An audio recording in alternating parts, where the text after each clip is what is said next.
کون میسم ہے؟ میسم ایک بنی اسد کے خاندان میں بسنے والی عورت کا غلام، اس کو سالم کے نام سے چاروں طرف پکارا جاتا ہے۔ امیر المؤمنین سلام اللہ علیہ نے میسم کو خریدا اور خرید کر آزاد کیا۔ جب آزاد کر رہے تو اس وقت فرمایا کیا نام ہے تمہارا؟ کہا کہ میرا نام سالم ہے۔ کہا کہ عجم میں تمہارے باپ نے تمہارا نام کیا رکھا تھا؟ کیا تمہارا نام میسم نہیں رکھا تھا؟ مجھے اللہ کے رسول نے یہ بتایا کہ تمہارا نام تمہارے بابا نے میسم رکھا تھا۔ بس یہ سننا تھا کہ میسم نے کہا صدق رسول اللہ و صدق امیر المؤمنین، اللہ کے رسول نے بھی سچ کہا اور آپ نے بھی سچ فرمایا، میرا نام میسم ہی ہے۔ کہا کہ ارجع الی اسمک القدیم، اپنے پرانے نام جو تمہارے بابا نے نام رکھا ہے، جس نام کی تائید اللہ کے رسول نے کی ہے، اس نام کی طرف پلٹ جاؤ۔ وَتَقْتَنِي بِأَبِي سالم، اور سالم کو اپنی کنیت میں تم استعمال کرو، ابو سالم تمہیں کہا جائے گا۔ تو کنیت ابو سالم ہے اور نام میسم۔ جب میسم تمار کو امیر المؤمنین سلام اللہ علیہ نے یہ اطلاع دی کہ جب میسم نے آ کر مولا متقیان کے دروازے پر اپنے مولا کو پکارا اور کہا گیا کہ آپ کے مولا سو رہے ہیں، تو کہا کہ اٹھ جائیے میرے مولا، آپ اس وقت سو رہے ہیں، آپ کی داڑھی آپ کے سر کے خون سے رنگین ہوگی۔ میسم نے یہ جملے کہے تو گھر سے مولا متقیان نے میسم کو جواب دیتے ہوئے کہا کہ اور میسم تمہارے ہاتھ پاؤں کاٹے جائیں گے، تمہیں سولی پر چڑھایا جائے گا، ہماری محبت میں تمہارے ساتھ یہ سلوک ہوگا، برداشت کر سکو گے؟ کہا کہ اے میرے مولا، راہ خدا میں یہ انتہائی کم ہے میسم کے لیے۔ اور تفصیلی دیگر روایات ہیں جن میں مختلف جملے تفصیلی موجود ہیں، میں نے عمدن اس روایت کو ذکر کیا اختصار کو مد نظر رکھتے ہوئے۔ روایات نے عجیب جملے ذکر کیے ہیں، ظاہر یقین جو علی ابن ابی طالب کے پاس ہے وہ کسی کو نصیب نہیں ہے۔ لو کشف الغطاء مزدت تو یقینہ کی منزل وہ علی ابن ابی طالب سلام اللہ علیہ کے لیے۔ میسم کے دل میں تھوڑا سا تذبذب اور شک آیا کہ نہ جانے ایسا ہوگا یا نہیں ہوگا، تو تاکیداً مولا سے پوچھا مولا واقعاً میرے ساتھ ایسا ہوگا؟ کہا کہ ہاں ایسا ہی ہوگا۔ اور جب میسم نے تمام کے تمام ان امتحانوں کو گزار لیا جو مولا ہی نے لیے، کہا کہ مولا کم ہے آپ کی محبت میں سب کچھ، کہا کہ اذن تکون معی فی درجتی، میسم تم ہمارے ساتھ ہوگے۔ عزیزان گرامی، عجیب تاریخ نے یہ جملے لکھے ہیں کہ مولا نے میسم کا ہاتھ پکڑا اور کہا کہ چلو میسم میں تمہیں وہ درخت دکھاتا ہوں جس درخت پر تمہیں سولی پر لٹکایا جائے گا۔ عمرو بن حریث کے گھر کے سامنے لے کر آئے، وہاں ایک درخت تھا، اس درخت کی طرف اشارہ کر کے کہا کہ ہذہ الجذع، بعض نسخوں میں بعض میں ہذہ النخلہ، یہ وہ شاخ یا یہ وہ تنا یا یہ وہ درخت ہے جس پر تمہیں سولی پر لٹکایا جائے گا۔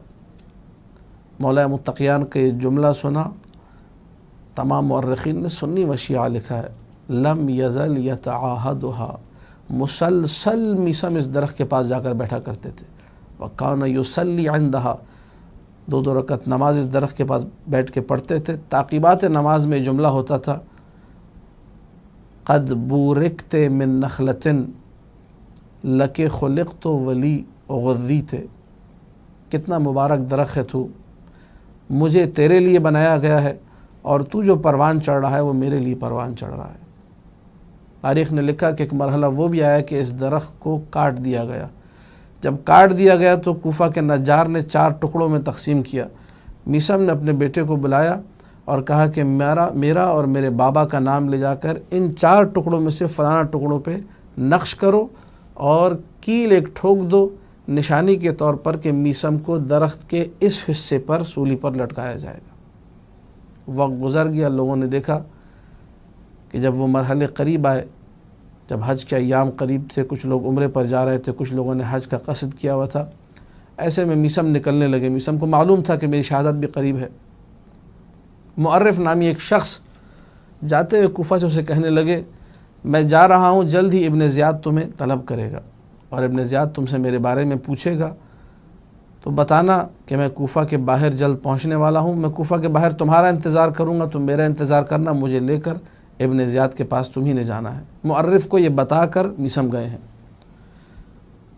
جب پہنچے ہیں مکہ اور مدینہ، اپنے مناسک جب انہوں نے مکمل کیے تو ام سلمہ کی خدمت میں حاضر ہوئے۔ مورخین نے لکھا، ہمارے محدثین نے لکھا کہ ایک پردہ لگایا گیا، پشت پردہ سلمہ رضوان اللہ تعالی علیہ بیٹھی ہوئی تھی، اور جب پوچھا کہ من انت، کون ہو تم، کہا کہ انا میثم، میں میثم ہوں، وہ نام جو علی نے دیا، وہ نام جو رسول نے دیا، وہ نام جو میثم کے بابا نے دیا تھا۔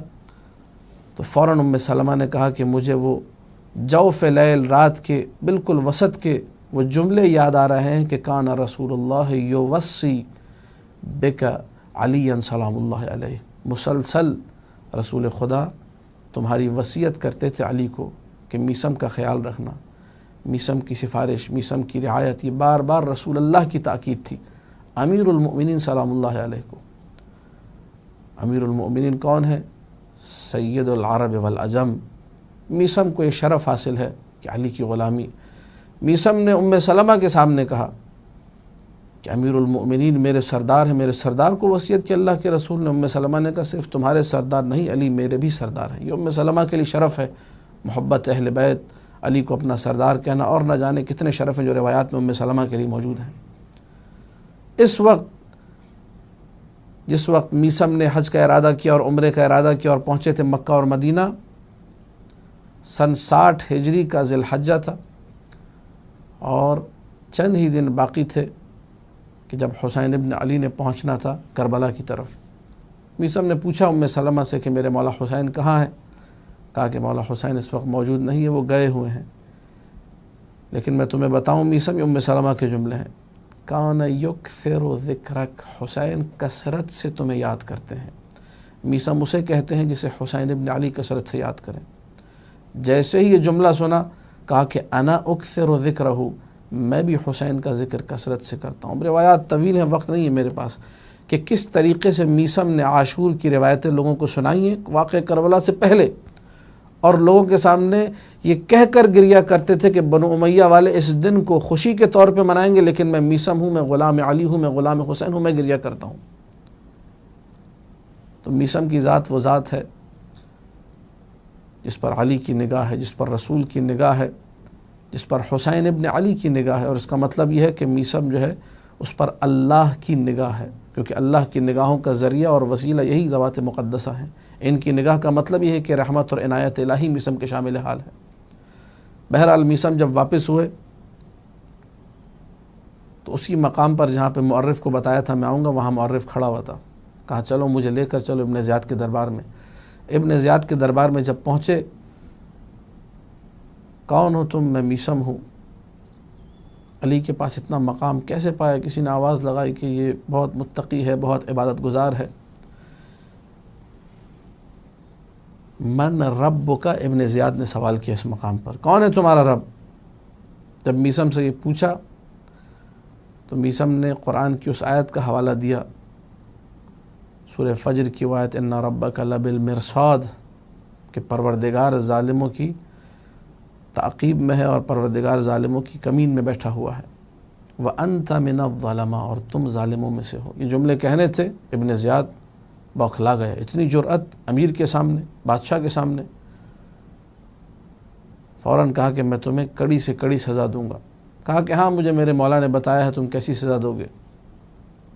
وہ سزا ذکر کی تو عبید اللہ ابن زیاد نے کہا کہ میں نعوذ باللہ خاکم بدہن علی کو جھوٹا ثابت کروں گا۔ یہ کہہ کر روانہ کر دیا زندان کی طرف، اس کو جیل میں ڈال دیا جائے۔ جیل میں جب پہنچے تو مختار وہاں موجود ہے، مختار ابن ابی عبیدہ ثقفی۔ میثم نے دیکھتے ہی کہا کہ مختار تمہیں رہا کر دیا جائے گا، اور یہ ابن زیاد جو مجھے قتل کرے گا تم نے اسے قتل کرنا ہے۔ یہ بھی میثم کی ان پیشن گوئیوں میں سے ہے کہ جو زندان میں انجام دیے، اور بھی بہت ساری باتیں زندان میں بیان کی ہیں۔ جس دن مختار کے قتل کا حکم دیا عبید اللہ ابن زیاد نے کہ مختار کو قتل کیا جائے، تو سب نے یہ سمجھا کہ آج مختار کو قتل کر دیا جائے گا، میثم کی پیشن گوئی غلط ہو جائے گی۔ لیکن جیسے ہی مختار کو لایا گیا قتل کرنے کے لیے، جلاد کھڑا ہوا تھا تلوار لے کر کے مختار کا سر تن سے جدا کر دیا جائے، اسی وقت یزید کا خط آتا ہے، یزید ملعون کا خط، کہ مختار کو رہا کر دیا جائے۔ مختار کو رہا کر دیا گیا جب، تو عبید اللہ ابن زیاد نے حکم دیا کہ آج میثم کو قتل کیا جائے گا۔ میثم کو قتل کرنا ہے، لیکن کیسے قتل کریں؟ تلوار سے نہیں، تلوار کی موت تو آسان موت شمار ہوتی تھی، کہا کہ سولی پر لٹکایا جائے گا۔ ہمارے زمانے میں جو سولی پر لٹکانے کا رواج ہے وہ ایسے ہے کہ ایک پھندا گلے میں ڈال کے اس کو قدر ڈھیلا رکھا جاتا ہے اور اوپر کسی چیز سے باندھ دیا جاتا ہے، اور جس شخص کو سولی پر لٹکایا جاتا ہے اس کو کسی تختے پر، کسی اسٹول پر، کسی پتھر کے اوپر کھڑا کیا جاتا ہے۔ جب اس کو موت کے گھاٹ اتارنا ہوتا ہے، اس پتھر کو، اس اسٹول کو، اس تختے کو نیچے سے ہٹا دیا جاتا ہے، بندہ آسمان کی طرف جاتا ہے، پھندا جو ڈھیلا ہوتا ہے اس کی گرفت مضبوط ہوتی ہے، دم گھٹنے کی وجہ سے، گلا گھٹنے کی وجہ سے بندہ مارا جاتا ہے۔ یہ موت بھی انتہائی آسان موت ہے، سولی کی وہ موت جس میں انسان کے گلے کو گھوٹا جائے رسی کی گرفت کی وجہ سے، زیادہ سے زیادہ 10-15 منٹ میں انسان مکمل طور پہ اس دنیا سے جا چکا ہوتا ہے۔ پرانے زمانے میں سولی ایسے نہیں ہوتی تھی، پرانے زمانے میں سولی یہ تھی کہ ہاتھوں کو باندھ دیا جاتا تھا اور لٹکا دیا جاتا تھا، بھوکا پیاسا۔ اب یہ بندہ تڑپتا رہے گا 3 دن 4 دن، جب یہ مرے تب تک بھوکا رہے گا، پیاسا رہے گا، اور مزید تکلیف دینے کے لیے کبھی نیزے کا وار کر دیتے تھے، کبھی تلوار مار دیتے تھے، تاکہ شدت کے ساتھ، انتہائی سختی کے ساتھ موت آئے۔ میسم کو یہ والی موت دی گئی ہے، لیکن روایات جو بیان کرتی ہیں وہ عجیب ہے۔ جیسا میرے مولا نے کہا تھا ویسا ہی ہوا۔ اس نے کہا میں مولا کو جھوٹا ثابت کرنے کے لیے تمہاری زبان نہیں کاٹوں گا، ہاتھ پاؤں کاٹ کے میسم کو رسی سے باندھ دیا گیا سولی کے لیے کہ اب میسم بھوک و پیاس کے عالم میں تڑپ تڑپ کے مر جائیں گے۔ لیکن میسم، جس کا نام ہے میسم روندنے والا، اس نے تختہ دار پر سے فضائل علی ابن ابی طالب کا وہ سما باندھا۔ اس سے پہلے کا سلونی قبل ان یقتلنی ھذا العتل الزنیم، مجھ سے پوچھو علی کی بتائی ہوئی وہ باتیں۔ اب یہاں پہ سلونی پہ اشکال اس لیے نہیں ہو سکتا کہ یہ علی ہی کے ذریعے خبر دیں، اپنا کچھ نہیں بتا رہے، قبل اس کے کہ مجھے یہ ولد حرام قتل کر دے۔ اس کے بعد لوگوں نے پوچھنا شروع کیا اور فضائل علی ابن ابی طالب لوگوں کو پیشن گوئیاں تختہ دار سے بتانا شروع کی۔ پھر اس کے بعد بنی امیہ کی رسوائیوں کا ذکر کرنا شروع کیا کہ ان میں سے کون کون سے ولد الحرام ہیں، ان کے کیا کیا متاعن ہیں، وہ ممبر سے ذکر کرنا شروع کیے۔ ایک شخص دوڑتا ہوا گیا عبید اللہ ابن زیاد کے دربار میں اور کہنے لگا، ابن زیاد اگر تو نے اس طریقے سے چھوڑ دیا تو دیر نہیں کہ انقلاب برپا ہو جائے کوفہ میں، لوگ تجھے تیرے محل میں آ کر قتل کر دیں۔ فوراً حکم دیا، جس طرح گھوڑوں کو، جس طرح گدھوں کو لگام لگائی جاتی ہے منہ کے اندر، کہا کہ میسم کو لگام لگائی جائے۔ اول من الجم فی الاسلام میسم التمار رضوان اللہ تعالی علیہ، سب سے پہلے جس کے منہ میں لگام لگائی گئی وہ میسم تمار۔ اس کے بعد ایک شخص آیا، کہا میسم اپنی زبان نکالو، چونکہ مولا نے بتایا تھا تمہاری زبان کاٹی جائے گی۔ میسم نے خود اپنی زبان منہ سے نکالی اور رونا شروع کر دیا کہ میں نے مولا کی بات پہ شک کیوں کیا تھا، حرف بحرف ساری باتیں علی بن ابی طالب کی پوری ہو رہی ہیں۔ زبان میسم کی کٹ گئی۔ اس کے بعد جس طرح مولا نے بتایا تھا، تیسرے دن ایک شخص آیا، کہنے لگا میسم مجھے معلوم ہے تو عبادت گزار ہے، تو سارا سال روزہ رکھتا ہے، مجھے معلوم ہے تو متقی ہے، تو پرہیزگار ہے، لیکن مجھے خوشی ہوگی جب میں تجھے نیزہ ماروں گا۔ یہ کہہ کے اس نے میسم کے پہلو میں نیزہ مارا ہے۔ جب نیزہ مارا ہے تو تھوڑی دیر گزرنے کے بعد، ایک پہر گزرا تھا کہ میسم کی ناک سے اور میسم کے منہ سے خون بہنے لگا۔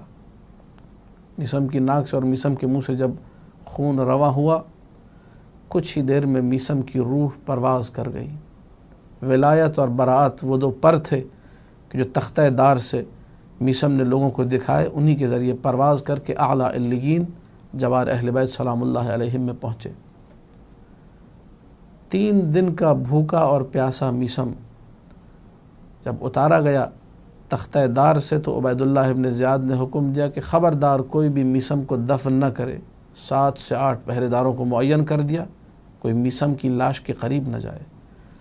عزادارو، عجیب لکھا ہے مؤرخین نے، محدثین نے اپنی کتب کے اندر، کہ وہ کوفہ کے تمار جو میسم کے ساتھ کاروبار میں شریک تھے، جن کا کاروبار اور میسم کا کاروبار ایک ہی تھا، کھجور بیچنا، انہوں نے آپس میں بیٹھ کے یہ فیصلہ کیا کہ ہم بھی تمار ہیں، یہ بھی تمار ہے، اور ہمارے لیے یہ ننگ و عار کی بات ہے کہ ہماری صنف کا کوئی بندہ اس کی لاش اس طرح پڑی رہ جائے۔ رات کو انہوں نے ایک آگ جلائی، بڑی سردی کا موسم تھا، ان پہرے داروں کو بلایا، تم آگ کے قریب آ کر بیٹھو۔ وہ لوگ آگ کے قریب آ گئے، اپنے آپ کو گرم کرنے کے لیے یہ لوگ دوڑ کر گئے، میسم تمار کی لاش کو اٹھایا اور نہر کے اندر زمین کھود کر دفن کر دیا، اوپر سے پانی بہنے لگا۔ صبح کسی کو جو ہے لاش نظر نہیں آئی میثم تمار کی، بہت ڈھونڈا گیا، میثم کی لاش نہیں ملی۔